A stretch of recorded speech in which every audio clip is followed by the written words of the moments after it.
Hi, and welcome to episode 2 of Graphic Novel Gems. I'm your host, Tim Mitchell. Today we've got a really cool book for you. We're going to get to it right now. Let's get into my treasure box here and see what the gem is.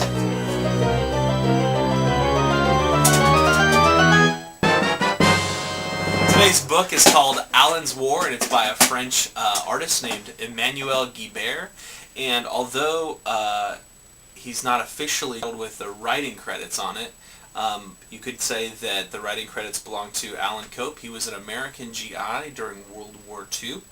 And basically, Emmanuel met up with Alan in France, where the two of them became quick friends. I think Emmanuel was in his 30s in 1994 when they first met, and GI Alan Cope was probably in his 60s, late 60s or 70s. And the two became quick friends, and basically Alan told him stories about his experiences in Europe during World War II, and Emmanuel recorded them on tape and then collected them in graphic novel form, first published in France by the publisher L'Association.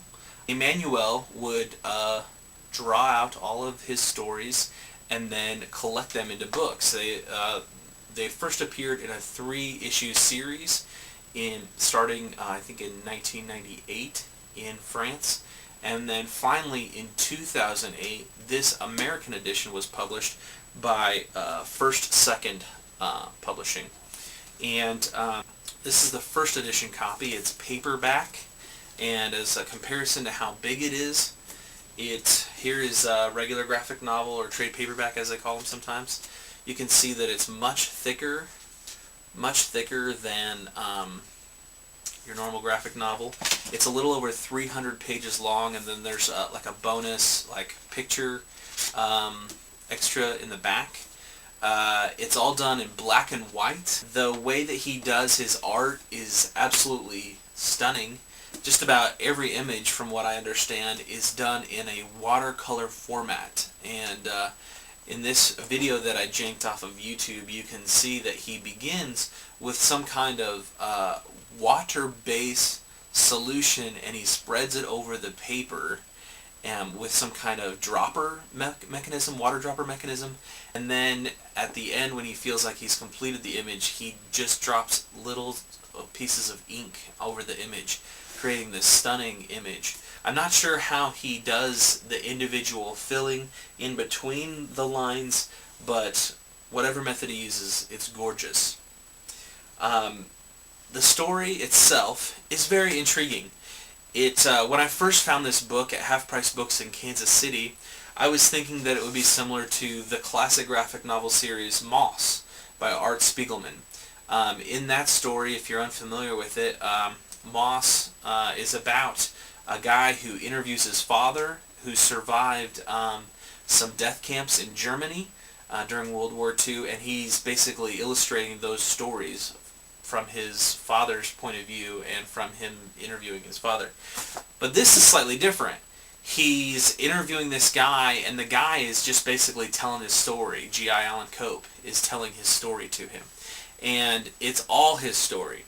And the interesting thing about this story is that I kind of liken it to the movie Jarhead, where, a tiny bit of a spoiler alert for you here, in Jarhead they don't fire, the character doesn't get to fire his weapon in a theater of combat, and more or less Alan Cope doesn't either.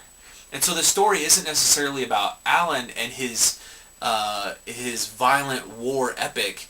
It's about how he got to the European front in World War II, and the friends that he made along the way, and keeping in contact with them after the war. It's very interesting. And there's several ties to popular figures that Alan randomly runs into, and the stories that he tells in it are just intriguing. They're fascinating to read about. One of the things I additionally think is interesting is the way that Emmanuel Guibert illustrates, or sometimes he doesn't illustrate. For example, there's a story of when the storyteller, Alan, goes with a few other friends on a hike, and they're crossing this dangerous mountain precipice, and you see the figures slowly walking across the precipice, but you don't see what they're walking on. which makes the visualization, the storytelling, that much more exciting. You see two figures walking on nothing with their feet just next to each other, and you visualize your own dangerous mountain that they're on. It's really, really exciting. He does that on several different occasions throughout the book, and it just makes the storytelling that much more powerful. One of the things that I liked about it was the contrast between European philosophy or mentality and an American philosophy or mentality.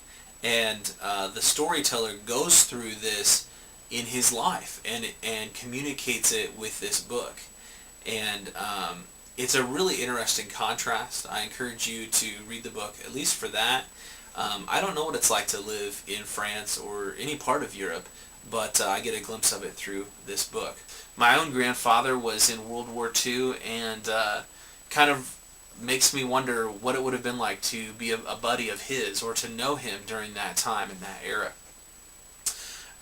What more can I say about the book? I highly recommend it. If you're an indie fan, indie graphic novel fan, you'll love this book. If you're a biography fan, you'll love this book. If you love nonfiction, you might like this book. Like I said, it's in black and white. Don't let that deter you, and don't let the over 300 pages deter you too. It's a really quick read, and when you're dealing with graphic novels, 300 pages is nothing. I highly recommend it. I can't say that enough. The way that the story ends isn't the way that I would have preferred, but we each have a different ending of our own story. And one of the cool things about this book is it really inspires me to live a life worthy of being published someday. Wouldn't it be neat if in my late 70s some young person came to me and said, "Tell me about your life," and they illustrated it for me? And I think that would be a great honor. But I want you to read it for yourself. So don't take my word for it. Trust me when I say I know the pathway to your heart.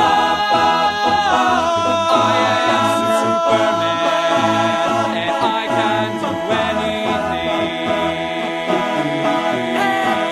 I am Superman, and I know what's happening.